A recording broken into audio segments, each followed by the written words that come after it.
So మీరేం demand చేస్తున్నారు? అంటే ఎట్లా దీనికి సొల్యూషన్ ఏంటని మీరు అనుకుంటున్నారు? నేనైతే ఒకటే పేరెంట్స్ అందరికీ చేతులెత్తి మొక్కుతున్నాను, ప్లీజ్ దయచేసి మీ పిల్లలతో ఒక్కసారి మాట్లాడండి, వాళ్ళని అర్థం చేసుకోండి. అస్సలు బాలేవు. కాలేజీలలో టీచర్లు అయితే ఉండట్లేదు, అంత రౌడీలు గూండాలు వీళ్ళు మాత్రమే ఉంటున్నారు. ఖాళీ పైసలు ఒక్కటి మీ దగ్గర నుండి గుంజుతున్నారు. మళ్ళీ ఏం జరిగింది అని అడగడానికి పోతే అవే డబ్బులు ఖర్చు పెట్టి రౌడీలను పెట్టి పేరెంట్స్ మీద దాడులు చేస్తున్నారు. నా ఒకటే ఒక రిక్వెస్ట్ ఏంది అని అంటే, ప్లీజ్ మీ పిల్లలతోని కొంచెం మనసు విప్పి మాట్లాడండి. వాళ్ళ పరిస్థితి అస్సలు బాగలేదు. ఫుడ్ అయితే తినలేకపోతున్నారు. ఇంకో లెటర్ కూడా రాశారు పిల్లలు మాకు, అన్నిట్లలో బొద్దింకలు వస్తున్నాయి అన్న, అన్ని జిల్ల పురుగులు ఉంటున్నాయి, మేము తినలేకపోతున్నాము అని అంటున్నారు. ఒక్కసారి గట్టిగా మాట్లాడండి. అసలు బిడ్డ ఎట్లున్నావు, నువ్వు కాలేజ్లో మంచిగా ఉన్నావా లేదా అని చెప్పేసి అడగండి. ఎందుకంటే ఈ కాలేజ్లోకి వెళ్తున్నారు కానీ పిల్లలు శవాలై తిరిగి వస్తున్నారు.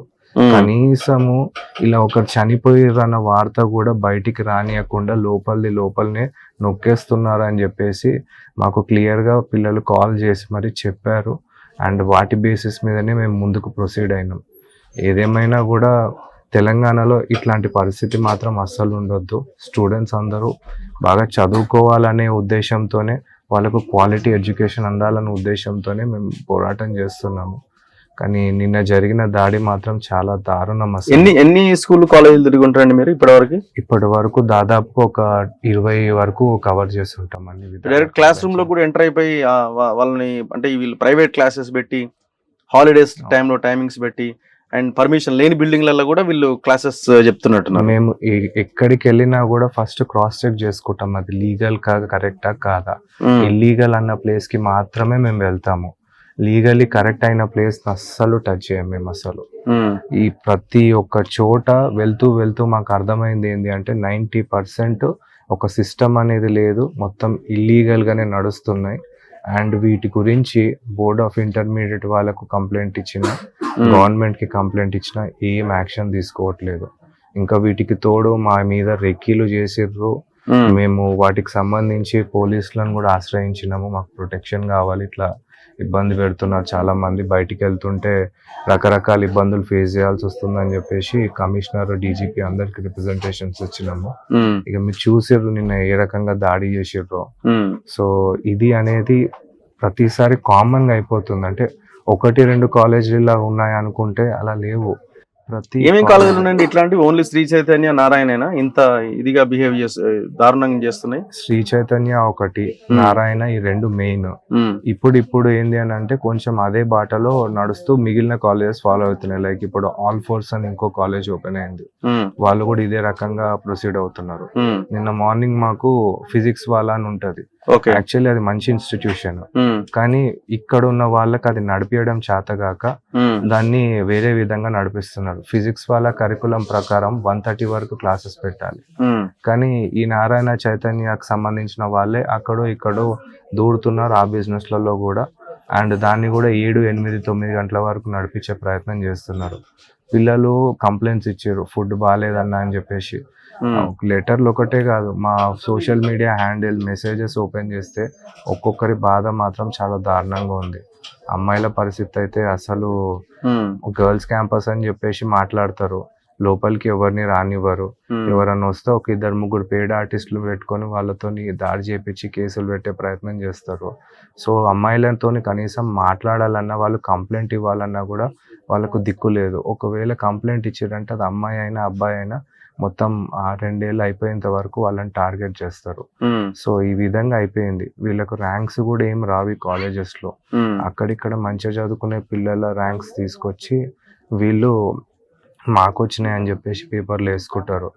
ఫర్ ఎగ్జాంపుల్ మీరు మొన్న నారాయణ చూస్తే ర్యాంక్ 1, ర్యాంక్ 11 సేమ్ ఉందని కాంట్రవర్సీ అయింది. సో అంత ఇర్రెస్పాన్సిబుల్ గా ఉన్న ఈ కాలేజెస్ లో కనుక పిల్లలు చదివితే మాత్రము నాకు తెలిసి ర్యాంకుల సంగతి దేవుడు ఎరుగు, కానీ వాళ్ళ ప్రాణాలు కూడా ఉంటాయో లేదో తెలియదు. సో ఇది పిల్లలు వీళ్ళకి రాసిన లెటర్స్ చూడండి. టైమింగ్స్ అట morning 6 o'clock to 8:30 study hours, 8:45 to 11:30 class, 11:40 to 11:30 class, sorry 12:30, 1:30. So ఇట్లా మీరు చూడండి నైట్ 11 వరకు స్టడీ అవర్సే ఉన్నాయి. మరి ఇంత వీళ్ళు ఏం రాస్తున్నారు, మెస్లో కాక్రోచెస్ ఉంటున్నాయి, తిరుగుతున్నాయి, ఫుడ్ ఈజ్ వెరీ బ్యాడ్.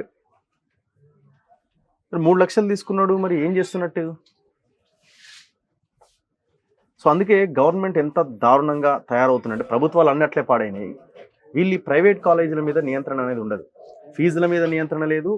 సరే ఫీజులు కట్టి జాయిన్ అయిన తర్వాత కూడా వాళ్ళు చేస్తున్న అరాచకాల మీద కూడా ఎటువంటి నియంత్రణ లేదు, పట్టింపే లేదు అసలు. అసలు తెలంగాణతో సంబంధం లేని విద్యా సంస్థలు ఇవన్నీ. తెలంగాణ తెచ్చుకునేది ఇట్లాంటి విద్యా సంస్థల్ని మనం అవతలికి పంపించేస్తాం, ఇంకా మనకు సంబంధం ఉండదు, ప్రభుత్వ విద్య వస్తుంది, కేజీ టు పీజీ, ఇట్లా రకరకాలుగా మాట్లాడుకున్నాం. ఒక 10 అట్లా గడిచిపోయింది. ఈ 1 ఇయర్ మళ్ళీ సేమ్ యాజ్ ఇట్ ఈస్గా నడుస్తూనే ఉన్నది. దీనికి ఎండ్ కార్డ్ ఎక్కడ? సో అందుకే పేరెంట్స్ ఆలోచించాల్సిన అవసరం ఉంది, తెలంగాణ సమాజం ఆలోచించాల్సిన అవసరం ఉన్నది. అండ్ ఎవరెవరైతే పేరెంట్స్ కమిటీలో ఎవరైనా వచ్చారా మీ దగ్గరికి ఇప్పటిదాకా?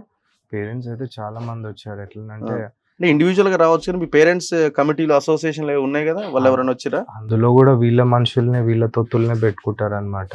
అలా కాకుండా జెన్యున్ గా పేరెంట్స్ వచ్చారు. అండ్ వీళ్ళ చేత బాధింపబడ్డ టీచర్స్ కూడా మా దగ్గరికి చాలా మంది వచ్చారు. వాళ్ళకి జీతాలు ఇవ్వరు, ఒక 3 నెలల తర్వాత ఫస్ట్ మంత్ శాలరీ ఇస్తారు, సో దట్ ఆ టీచర్ ఆ కాలేజ్ వదిలేసిపోవద్దు అని చెప్పేసి. కొంతమంది టీచర్స్ యూనియన్ వాళ్ళు ఇట్లానే ప్రశ్నిస్తే వాళ్ళ మీద అడ్డమైన కేసులన్నీ పెట్టి వాళ్ళ నోర్లు నొక్కే ప్రయత్నం చేశారు.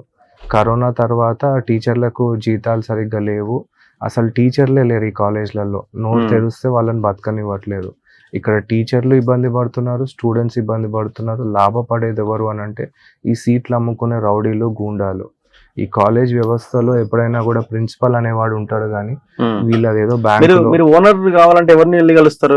ఎవరైనా ఉంటారు రిప్రజెంటేటివ్ కానీ, పలానా పర్సన్ హెడ్ అని కానీ?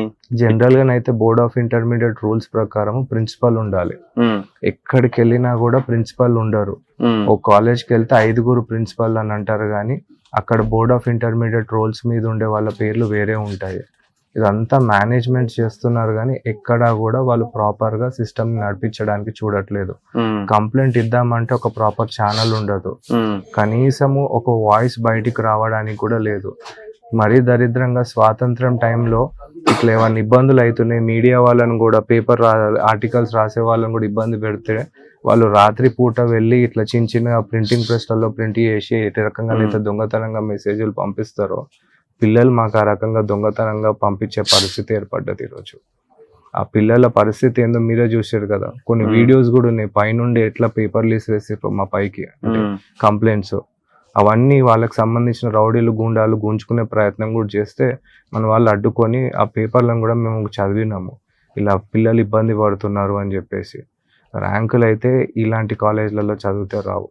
ర్యాంకులు తల్లిదండ్రులు పిల్లల్ని పక్కన కూర్చుండబెట్టి, నాన్న నీకు ఏం కావాలి చెప్పు, నీకు మంచిగా చదువుకోవడానికి ఏమేమి సవలతులు కావాలి చెప్పు అని చెప్పేసి వాళ్ళ మోటివేషన్ ఉంటే వస్తుంది ర్యాంక్ తప్ప. వీళ్ళు టీచర్లు అనే వాళ్ళు లేరు కాలేజెస్లో. 95% of the colleges are filled with rowdies and goondas, not teachers. ఒకప్పుడు టీచర్లే మొత్తం అన్ని కంట్రోల్ చేసేవాళ్ళు, ప్రిన్సిపల్, వైస్ ప్రిన్సిపల్ అంతా వాళ్ళు కాంపిటెంట్గా సబ్జెక్ట్స్ చెప్పే వాళ్ళు ఉండేవాళ్ళు. ఇప్పుడు మొత్తం రౌడీలే ఉన్నారు, మొత్తం అన్క్వాలిఫైడ్ పీపుల్ ఉన్నారు. ఇప్పుడు వీళ్ళు టైఅప్ నారాయణ శ్రీ చైతన్య డివైడ్ అయినా వీళ్ళది, వాళ్ళు మధ్యలో టైఅప్ అయ్యారు, తర్వాత డివైడ్ అయినట్టున్నారు. అప్పుడు టైఅప్ అయ్యి సమ్ చైనాను ఏదో స్టార్ట్ చేశారు. సో మేము ఒకటే అంటున్నాం, మీరు కాలేజీలు బంద్ చేసుకోండి అని అనట్లేదు, కానీ పద్ధతిగా నడపండి, పిల్లల ప్రాణాలు పోతున్నాయి.